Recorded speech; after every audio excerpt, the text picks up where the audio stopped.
I know people who want to listen to these stories, have meaningful conversations, and learn from other people's journeys. And it's not going to be about me anymore.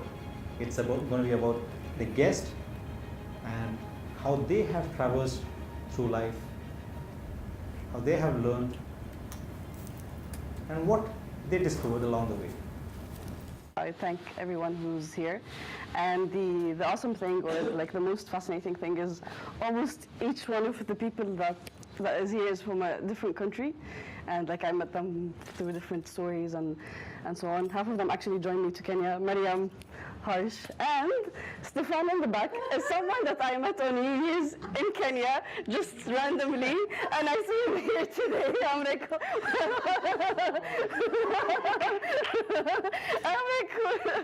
I see him coming in, I'm like, I left him in Kenya. So thank you for everyone who's here. Nasser, he came all the way from Abu Dhabi, so everyone is very welcome. Thank you very much. What a way to start. Thank you so much for that. Tell us about you and your journey. That's a hard question. Like it goes way back. Okay, my name is Jihad. When I'm asked where am I from, usually it's a challenging question because I don't really know where am I from. I'm originally from Tunisia, but I never lived there. I was born in the States, and then I lived in 6 different countries. I travel all of the time, and I never connected to anywhere, so I always say I'm from nowhere and from everywhere. And wherever I go, like, people of that country think that I'm from there. So for example, when I go to India, so obviously I carry an American passport because I was born in the States. So when I go to India, they start talking to me in Hindi or whatever, like, where are you from? I'm like, I'm not from here. They're like, no, where are you from? I'm like, I'm not from here. Same thing when I go to Egypt, when I go to wherever I go, like, I just find myself blending in with wherever I am. So that's something that's I always like to share. I've been into philanthropy since I was 15. That's like, and I'm 32 right now. Because I lived in different countries, and I think the story started back when I was in Zimbabwe. Back in the 90s, it was claimed that there was no more racism between black and white people. However, in reality, it wasn't that true. Being in Ivory Coast, I lived in Ivory Coast and in Zimbabwe, like when I was little, and on the ground, it wasn't really as it was claimed and so on. There was obviously a differentiation between black and white people, although black people are in their country, and you can obviously see that there isn't inequality in dealing with them and so on. And that has always stayed with me, and I always wanted to be part of helping others and being part of community work and so on. So my journey started when I was 15. Today I'm 32, so that's 17 years of philanthropy. How do you define philanthropy? Philanthropy is just basically giving your time and serving others with whatever you can and the best way you can. And it's actually like giving up out of your daily routine of being there for someone. It can be as simple as smiling to a stranger to literally taking yourself and going to another country and spending some time there. So it's very broad, like there isn't something specific there. Okay. And you were born in the US, but you moved, you said, when you were very young to Zimbabwe and other places. Yeah. What were your parents doing? Well, it started off, my dad, he was doing his master's, and then he had a scholarship from Tunisia to do a master's and then PhD. And then there was a shift between the presidents. So when he went back, they told him, we don't have a job for you. So he went back to the States, and then they allocated him, and then it just turned out to be that. So it was his travels that took you all over the place? Yeah. And what was his specialization? He was in food quality and food engineering. So what was it about? Was it something about them, or you were just a child who just wanted to give here? As I said, again, it's because I lived in different countries, and especially living in Africa, early 90s, I did see that kind of differentiation between people and all that kind of stuff. And it's, for me, like, wherever I went, I was an alien. Like, wherever I went, I was always a different person from everyone around me, and like my parents, they never prepared me. Like I would go back from school and they're like, everything is packed. Where are we going? We're going to Morocco. We're going to Saudi. My mom is here, by the way, and she's laughing. And I go to a classroom and everyone is speaking a different language, and I'm like, okay, what's this about? Until I entered university, so I studied here in American University of Sharjah, and it's only a university where I was able to have that access of everyone is from different countries and so on. So until today, like I don't do well in a place that everyone is from the same country. I just get electrified, especially when I go to Egypt or like Tunisia or like, it's different in Kenya because it's just different, but like most of the countries, when you're in a place and everyone is from the same country, I just get irritated. I'm like, take me out of here now, please. Seeing you and seeing how you have in the last few minutes expressed, it looks like you had a very happy childhood. No, not at all. So is the laughter defense mechanism? Yes. It's always. No, it wasn't easy, especially as I said, the whole idea of we grow up in a world where you're either connected to a tribe or you're not part of that tribe, and that was always a kind of a challenge, especially even when I went to, for example, to university, like different nationalities used to come together. So the Egyptians would come together, the Indians would come together, and I always had that hard time to fit anywhere because I'm like, I don't have to fit with anyone. Like I don't connect to, even when it comes, let's say, to being an Arab or being Muslim, like I never felt that connection, and that created a lot of challenges throughout like growing up. So it's only now recently where I started to have friends who are there for a very long time, who are there for at least a year. Before that, it was always a challenge. But now you have friends for a lifetime. Yes, indeed, yes. Yes. And how do you cope with these things, with the constant shift and everything? Well, in the beginning, Are like, you the only no, I'm the eldest, okay. and I have 3 other siblings. But always the eldest is always like the the experimental kind of. Yes. Are you very conscious that your mother is here listening to? Yeah, she knows. My mom is. She's part of she's part of this journey, and like, and we grew up together, and like me and my mom have a very special relationship. It's not a mother-daughter kind of relationship. It's more of we're together. Sometimes I'm the mother, sometimes she's the like we're rotating all over the time, and that's a blessing. That's a big yeah. Yes, yes. So growing up, especially being in the region, you grow up wondering and asking, okay, what's my identity? Where do I fit in? And all that kind of stuff. I mean, you do actually hit the wall, and you have those crises of, okay, who am I?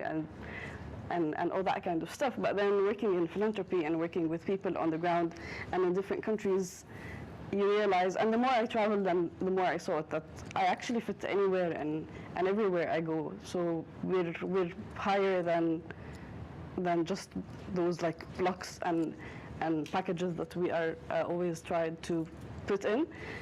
And that's when like I started, like towards the end of like my senior year in university, I'm like, okay, why can't I just be a human? It doesn't have to be, I don't have to be. That's why when someone asks me where are you from, I just go like, do I have to answer that? Because it doesn't matter at the end of the day. We're just human beings, and we're there for each other. So where am I from doesn't really say anything about me. Like at the end of the day, even today, like last time I went to Tunisia was in 2007. I don't use the passport. Like I don't really connect to that place specifically. And even when I see Tunisians, I find it difficult to communicate with them because of my language and culture and everything. So I shifted from finding it a struggle to finding the beauty in that and being able to adapt everyone and take everyone and deal with everyone regardless of the color, culture, ethnicity. It doesn't matter. Anything is all the same. I have a small question. Yes. You were introduced as a philanthropist even at the Toastmasters meeting we had last week. Yes. What's the earliest memory that you have of a philanthropic act? You know, I mean, what do you remember? The very first thing that, or something that you would like to share with us? I do remember whenever there was an occasion, let's say it was Christmas or Eid or whatever, I would sit at home and create those little packages, anything. It can be chocolate or just cards and so on, and I would just go around and put it on the doors of neighbors, wherever I am. And my mom would go like, what are you doing? Yeah, kind of. And then that started going and like having a bigger community or a different community. And then the more I grew, the more I wanted to tackle those who really no one actually knocks their doors and so on. So it started from, and even like with my friends, like I would never buy gifts, I would actually make them myself, and that's how I always found myself doing that. Can I ask one quick question to the whole audience? How many of you had the assumption that philanthropy means giving to the community $1 million or something, spending a lot of money? I was always thinking of the same. I was thinking philanthropy is only money, but what we see is no. Yes. You can give up yourself in so many ways. Yes. Your time.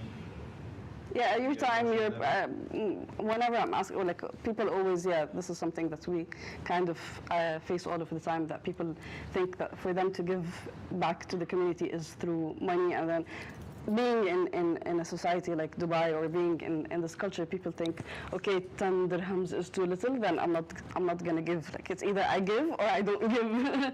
And I always say no. And even that 1 dirham or 5 dirhams actually goes a very long way for you. It's nothing, and it's something that's just around you, but for someone else it's actually something. And you can actually give your time, give your profession. We have someone here like Nasser, he's a psychologist, and he gives his profession to people in terms of all sorts of different stuff. Maryam, Rod, everyone around me here as well like gives their time and their profession in terms of whatever they're using. Marlon and the awesome other guy today, they're spending their day here today taking photography and videography, and it's their profession that they are giving out to serve others and so on. So it can be just sitting at home and translating a document, doing a research, these kind of simple stuff. So it's a transaction which you do without exchange for money. Yes. Where you don't take anything back in return, that's when it becomes philanthropy. Yes. Can I ask, at what level you choose to go beyond boundaries to reach the jungles of Africa? And a decision like that comes without any safety guarantee. Okay, that's a hard question. Well, again, because of the character that I grew up with, I always was up for challenges. It's fine. I'm always up for challenges, and the way I was brought at home, and again, okay, my mom was supportive, but after years, like in the beginning, she was like, "What are you doing?" I would just ignore. I don't care. And then and that's like more of like a feel for taking the next challenge and the next challenge, and every time you want, okay, you're done. It's like you're like playing a PlayStation or whatever. Like you're done with a level, and you want to go to the next level. However, okay, taking it like on a more serious note, I did start here in UAE 17 years ago, and when I started back then, it was very, how do you say it, again, alienated to be into community work and volunteering, and people would go like, why are you giving your time? Why don't you get paid for whatever you're doing, and so on. And then, let's say 10, 15 years later, mashallah, like now every Ramadan, every occasion, every Christmas, people are just out there looking for opportunities to volunteer and so on. So around 4 or 5 years ago, I realized that my mission here is done, and I wanted to find a different challenge, and I actually wanted to have my hands dirty on the ground. And I knocked so many organizations' doors, and they would go like, no, we can't take anyone, and all that kind of stuff. And then I'm like, okay, I'm gonna do it myself. I just in the beginning, my mom, she wouldn't understand what am I doing, and I would just give her just very little like hints here and there, just because so she doesn't worry and so on. And then the first time she saw me on TV in the slums, she's like, "You go there?"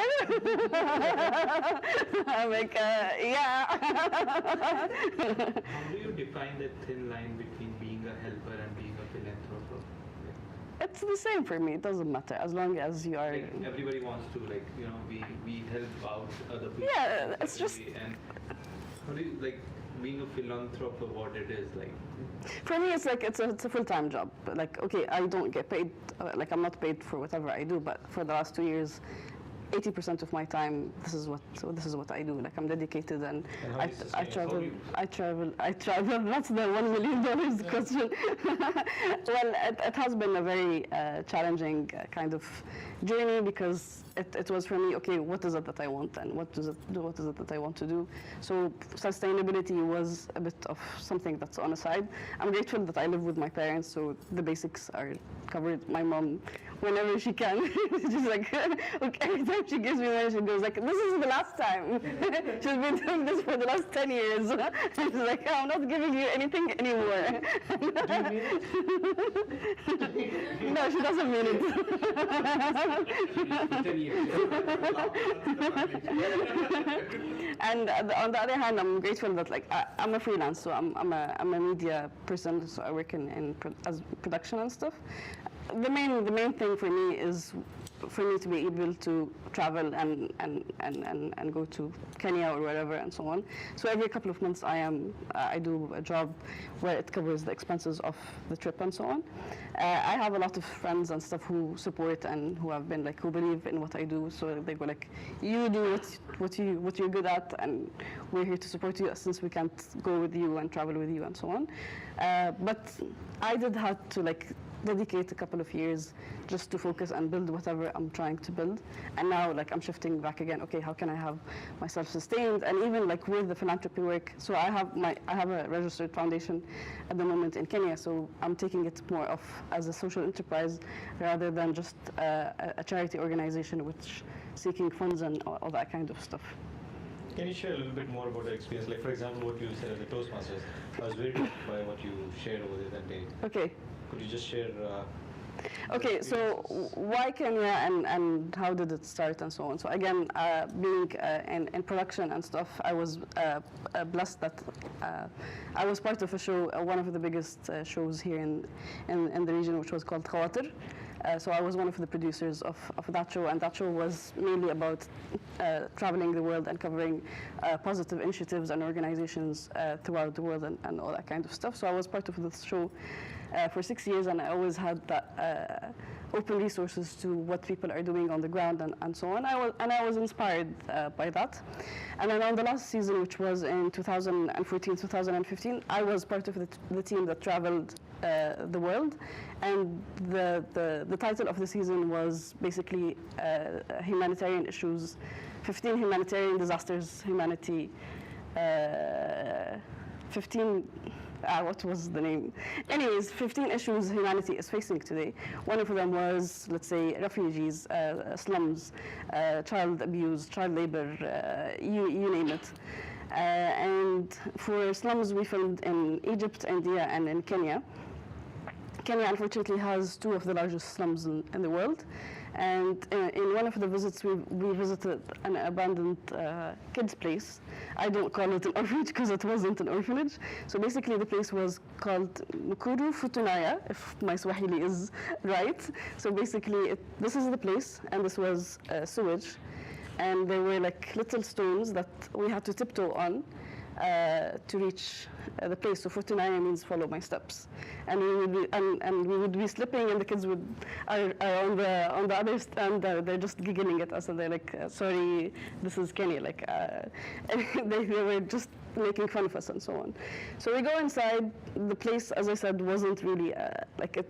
I've never seen anything like that in my life. It was just sheets of aluminium, 2 floors, and the kids are just there, and they're running, and they're drowning in the sewage, and they come and they start touching you, and you go like, okay, well, what's this about? And then for them, so in Swahili, like, or in Africa, I'm considered a white person, so they call me Muzungu. They were like, Muzungu, And then they would hold my hand and start scratching, thinking that there is a different color under my skin, and it was their first time to see someone who's different in color and so on. And I was just standing there, I'm like, oh my God, what do I do? And then I wanted to break the ice because those kids were not speaking English and so on. And we didn't know that we were going there, so I didn't have any chocolate or toys or anything. But then I remembered I had a selfie stick. So I put my phone and I opened the camera, and then I start asking the kids to come for a picture and so on, and their reaction was so cold, and I was like, okay, like usually kids when they see a camera or something, they just get excited and so on. And then I started realizing the minute they started approaching, and then they would look into the screen of the camera, and then they would look at me, and then they started touching their faces, and I realized it was their first time actually to see themselves on the screen of my phone. And they started dancing and singing. And I'm like, and I was on the floor and I was just crying, and everyone was like, please don't cry in front of them. I'm like, no, those kids is like, they just saw themselves and they're like, that's happiness for them. And I'm like, no, this is unreal, and that was like the kind of the shift that happened, or not the shift. It was a very kind of a shaking moment, and then the whole season of the show continued. So for the next 6 months, I saw like things that I've never thought I'd see in my life in such a short period of time. I came back to Dubai and I was in bed for 3 months. With like kind of severe depression. I didn't want to see anyone. I would sleep up to 18, 19 hours a day. my mom would come in and like, just leave me alone. And I wasn't able to communicate and tell people, because people here have a totally different like look on life, and you tell them, okay, I saw kids that saw themselves for the first time on my screen or my phone, they'll look at it, they go like, what? So, and then after 3 months, I'm like, okay, and then what? Okay, I have to take action, and I have to do something, and that's where it actually started. End of 2015. What were you thinking in those 2-3 months? I was just haunted by the giggles of the kids. I would sleep and wake up, and I was like this whole idea of trying to balance myself of how people are living here. You would go and meet a friend, and she'd go like, oh, I have 40,000 dirhams fines, and I wish I kept that money to buy a bag. And you go like, okay, I'm not interested in this conversation. And then there's another side of the world where, again, it's unreal for you, and you cannot accept it, and you go like, okay, how do I find that kind of balance? So it was very hard for me to come to that state, and until today it is challenging. Every time I go to Kenya and I come back and I see people here, and I go like, not again. And then you can't just go around and preach people. And it's different. It's because people here, like that's their lifestyle, and that's how they grew, and they've never. And it's a blessing that you don't have to worry about such kind of stuff. But then this whole idea of those two worlds not knowing about each other is always something that's challenging. And for me, how to raise awareness and connect the bridges. Like I don't want people to. How to say it? Like I don't want them to feel sorry for those kids. Those kids are a blessing as well, and if it wasn't for them, I would have not been whoever I am today. And they teach me a lot of things every time I go. Like they are blessed in a different way, but still there is a responsibility towards them. So how can you connect the bridges without having that kind of sorrow and pain and having sympathy, without having people feel like You've been fleeting between two complete different worlds. Yeah. Right? Would you choose that world became like this, or this world became like that? No, it's not like If you were given a chance, what would you choose? No, it's a difficult. Like I wouldn't want people here to live that life, and I wouldn't want those kids to live this life. It's just different. Completely different. Yes, it's So completely. you're accepting of both. Yes, accepting both and trying to connect the bridges and have people here know about those people here and give whatever they can, and those people to rise and Why have. is that important?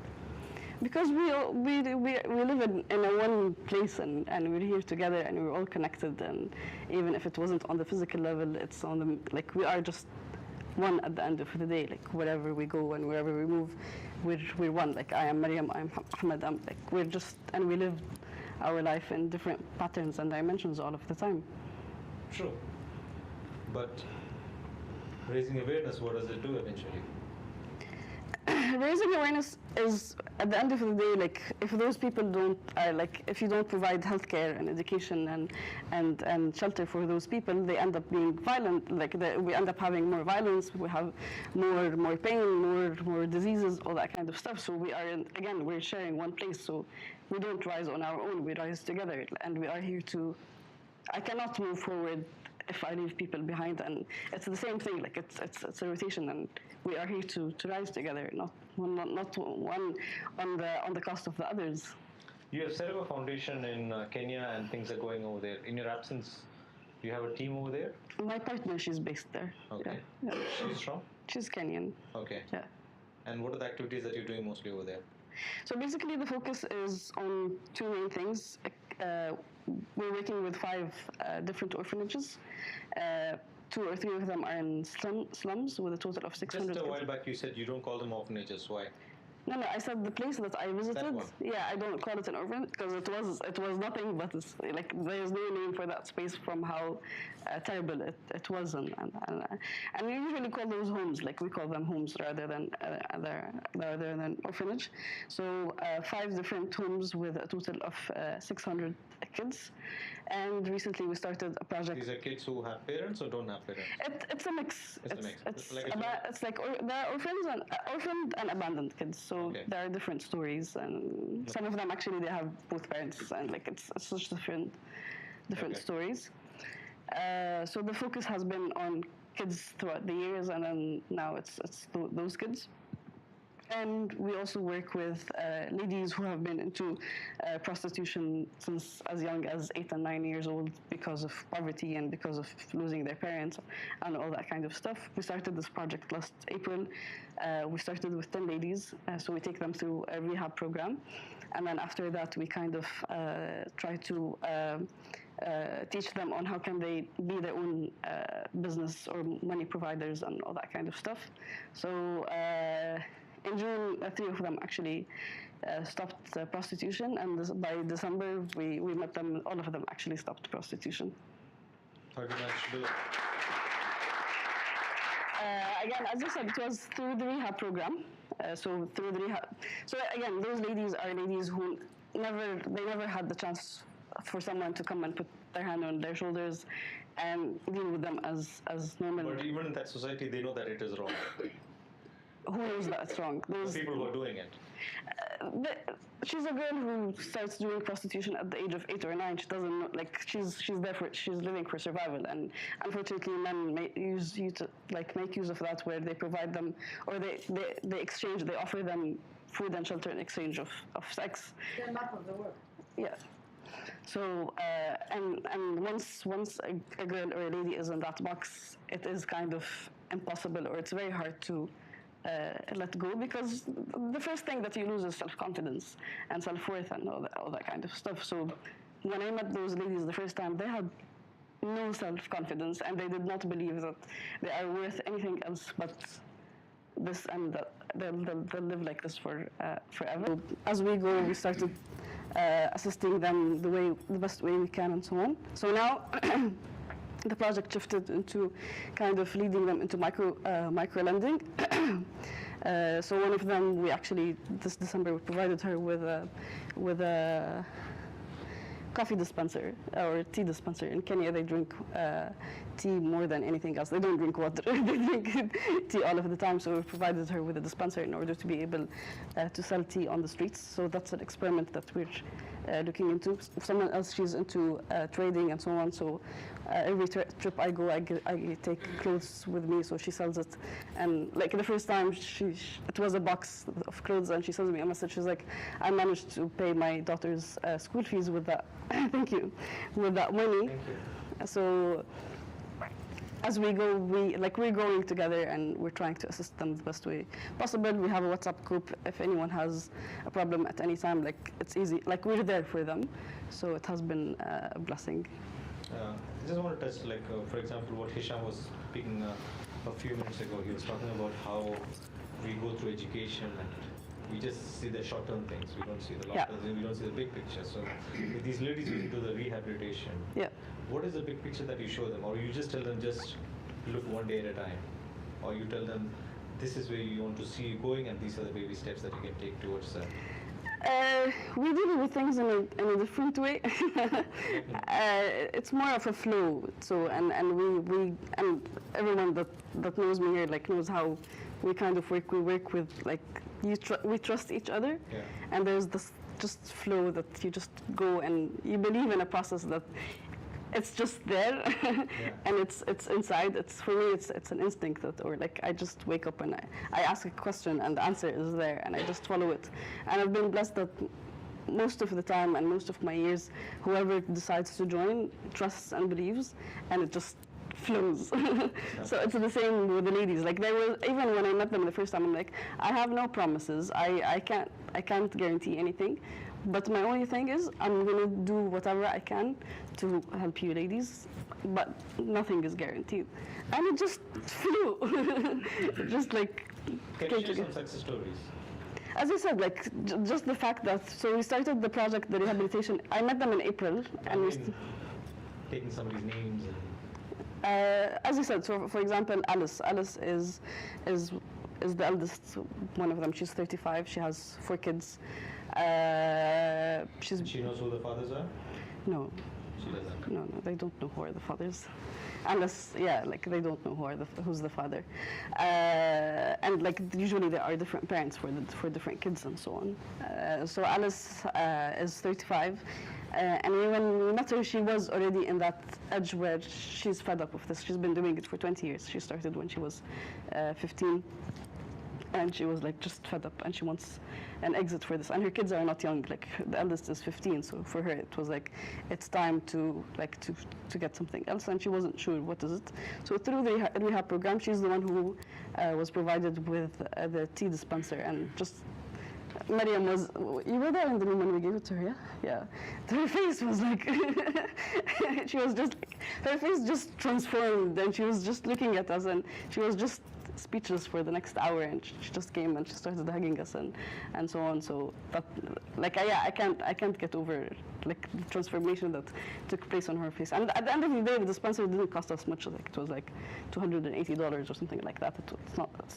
It's nothing. But for her, that's a life-changing tool. And like I should start following up in the next period because I just came back. But yeah, we're following up with her and we're saying, okay, how can she put the prices? How many times per day does she need to be out and all that kind of stuff. Where do you see your journey going, or is it just a flow? The journey is, or like the plan is to expand throughout East Africa, or wherever the energy goes. Like I've tried to work in Egypt, but unfortunately it was a challenge. I tried to work in other different. Can you highlight that again? You said something very interesting. Wherever the He's from Egypt, yeah. No, you're not from Egypt, you're from energy Jordan. goes. Yes. Can you emphasize on that, please? Elaborate more. As I just said earlier, like my life has always been about the energy. you're just in a place and you go like, okay, I'm here for a reason, and you just do something about it.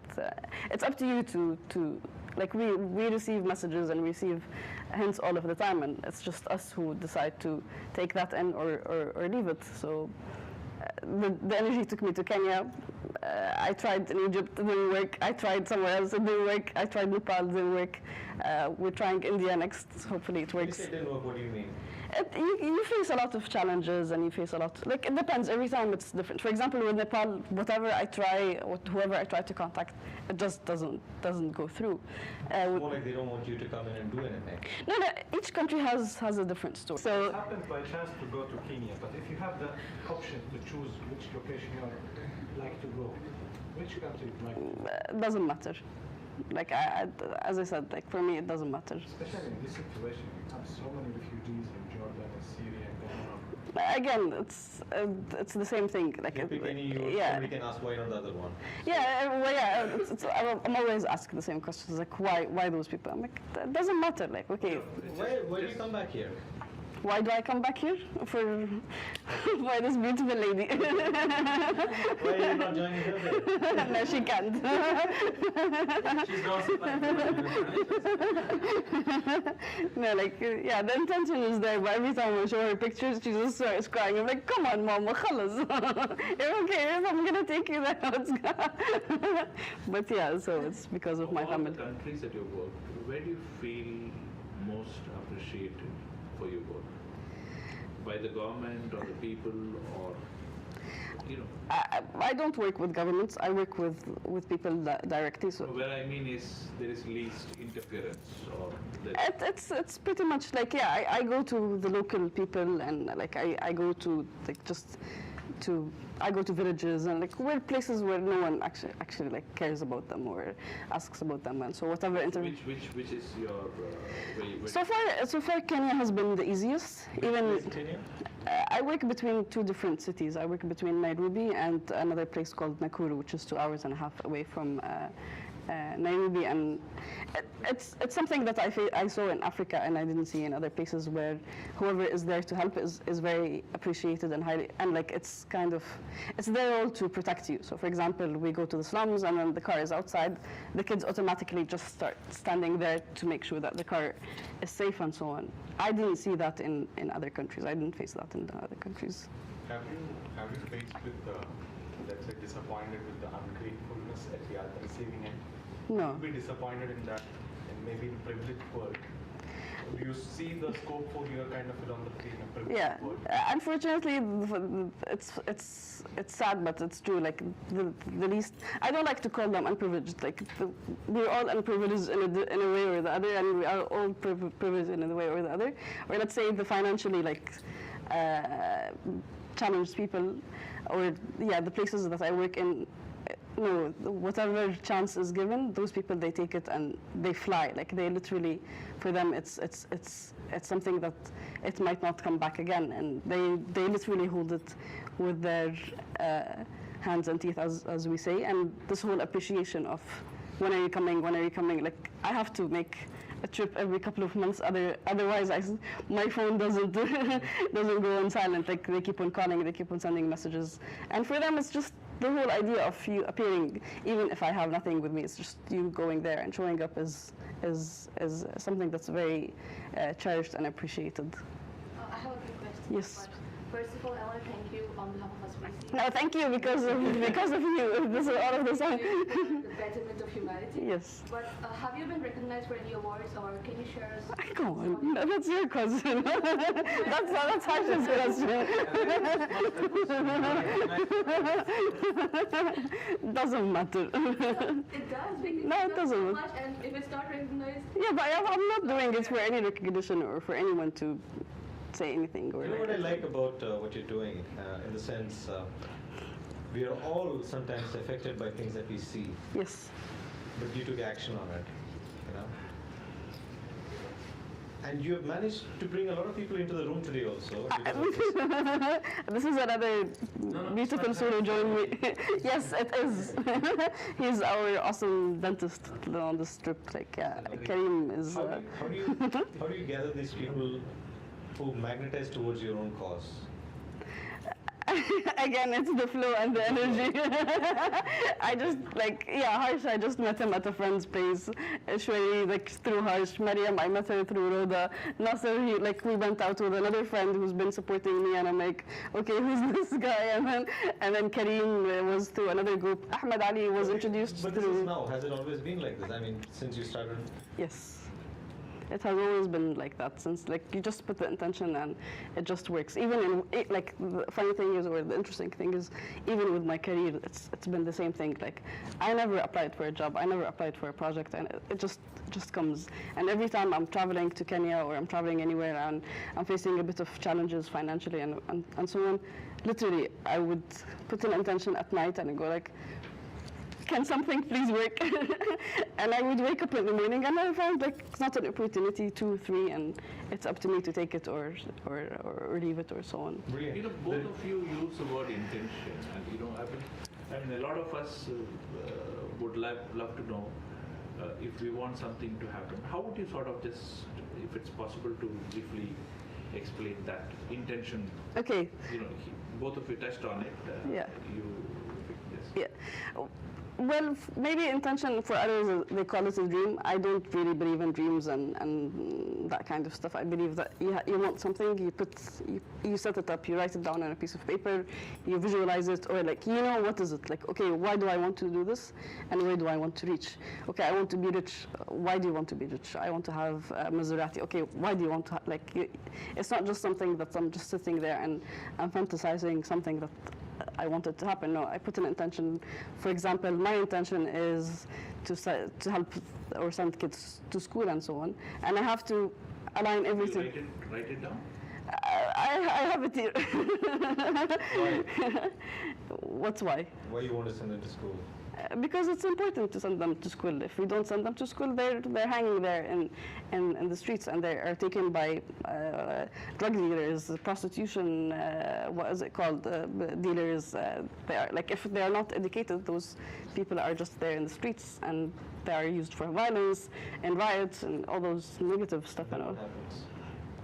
They just it's a chain. It's a ripple effect where it affects the society. So, for example, if there is what is it called, elections happening, some people with certain intentions will go and give them money in order to break stuff and burn cars and all that kind of stuff in the name of this person, just in exchange of money. But when you educate that person and have them be aware of themselves and their capabilities, no one can affect them or brainwash them or take them to somewhere where they are not forced to go to. So your intention is to make sure that the society is safeguarded. Yes. That is the intention, and everything that you do is based on that intention, right? Well, partially, yes. Yeah. I think so, Yeah. I have a question. What you do is against dark force, I would say. Have you been faced by gangs, people not happy with what you do, No. people losing agents they used to work with, or No. figures on the street they used to benefit from? No. Just the positivity, just the positive energy that Yeah. you feel. Amazing. And as I said, for example, in Kenya, in the slums, people, for them, it's a responsibility and it's an obligation for them to take care of you and to protect you. Like last time, the car, as I said, they were just standing there, protecting the car and so on. Okay, you do have bad people. I wouldn't call them bad people, but you would have someone who would see you and would want to make use of you. But it's not something that is scary or and then once you hit there, it doesn't matter. Whatever happens is just meant for you to happen. I have two questions. One is about a book which has really inspired you, and the second is a person who really inspires you that you would like to meet in the future. Book, unfortunately, I don't read books. You don't? I have a book for you. Okay, I'm more of an audiobook and then unfortunately I don't have the time for. But since we have touched on the book, I'll give the book to you right now. Okay. And he didn't pay me to. I always pay him. This is the story of Precious Johns. Okay.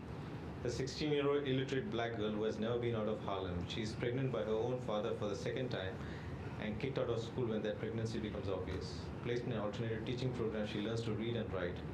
This is Precious' diary in which she honestly records her relationships and her life. Amazing. This is being made into a movie as well, Precious. Amazing. Thank you very much. Yeah. So I meet those people in real life.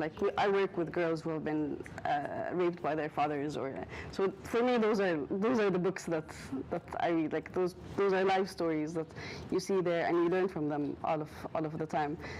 A book that I'm okay, I'll read it, but I do see those people in real Why I life. gave you that book is also to tell you that it's time for you to probably write a book. You wanted to say that. And the second part of the question. Thanks to every awesome walker, by the way. Write a book. Who do I want to meet? That's. If you were to set an intention to meet that person, who would that person be? I've been wanting to meet Obama recently. I met his sister last month, so that's one shot closer. And I was blessed of whoever I wanted to meet. I did meet. Like, for example, I wanted to meet Kailash, the what is it called? Siddhartha, well, that's the Nobel Prize. Yes, the Nobel Prize winner who saved kids from the streets and Kailash Vidyarthi. yes, child labor. Like he saved more than 80,000 people, and I always wanted to meet him, and I ended up meeting him in 2015. Yeah, like whoever I always wanted to meet, I end up just meeting them. So I would say Obama next. Okay. Yeah. So post a picture when you meet him. Yes, I have a picture with his sister, so maybe that works. Barack Obama? Yeah, maybe. Funny thing is, I didn't know that she was his sister until I went back home.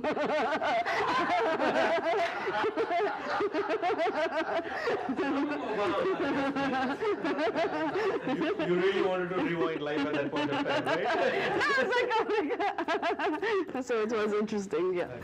Now, I want you to ask a question to her. Anything. Something you never dare to ask her at home. We'll protect you. No, it's What's the like, journey or anything? What it is that has inspired you a lot? Anything that you want to share? Okay, maybe She's a very shy followers here, person. any of the friends that you came with you, anyone All right. wants to ask? Yes. Yes, Anybody who's please. been there. all of you with the back. It's a question he never asked. It's amazing. She meets Rami after 10 years, she said, right? Yeah, I haven't seen Rami in 10 years. I worked with him back in the days, and then he just disappeared. And I see him in the room, and I was like, what are you doing here? Anyone over here who has... Harsh, please ask other than the award thing. You can. Come on, you were urged to ask a question. Anything about the journey? Yeah, You about are... the children, I think that would be a good one. So, Harsh joined me to Kenya twice so far, and he's been one of the awesome people. Everyone is just an awesome walker of my friends, and each has his own and her story. We will feature every one of them. Yes, please. okay, this is a difficult question. Okay. Never asked you this, but always thought about it. There's okay. Who's your favorite? Who's my favorite? There is no favorite. Go on, yeah, if you have to pick one. From the kids or in general? Kids, obviously. Eddie. Eddie? Yeah. Tell us why. Sorry? Can you tell us why? He's just a reflection of me. He's just a cheeky little kid who's just giggling about everything. And he has people say that we have the same smile, and he's just like me. Like, so I'm bubbly and giggly all of the time.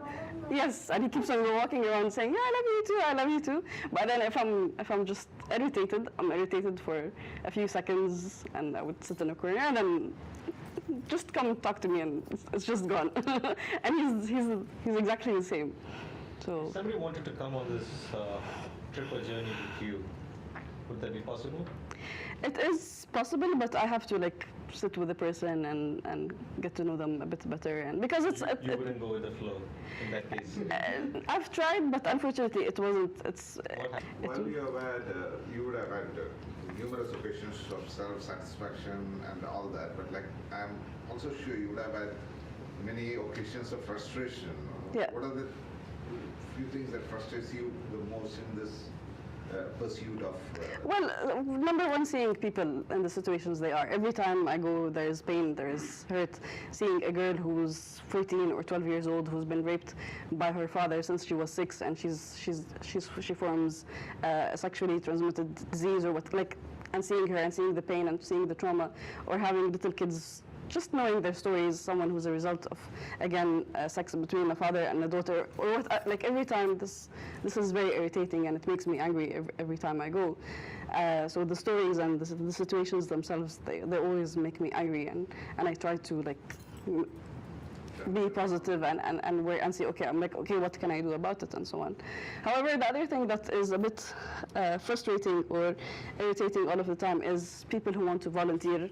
I have a big problem with volunteers all of the time, because people think or have this idea of, okay, this is something extra on the side that I'm gonna do when I have time, and it's not a priority. So they would give you their word of, okay, whatever profession or whatever promise that they're gonna do, they're gonna finish anything. I just don't want to say anything specific, and then they keep on slacking and dragging, and okay, ask them once, twice, 3 times, and then they just disappear.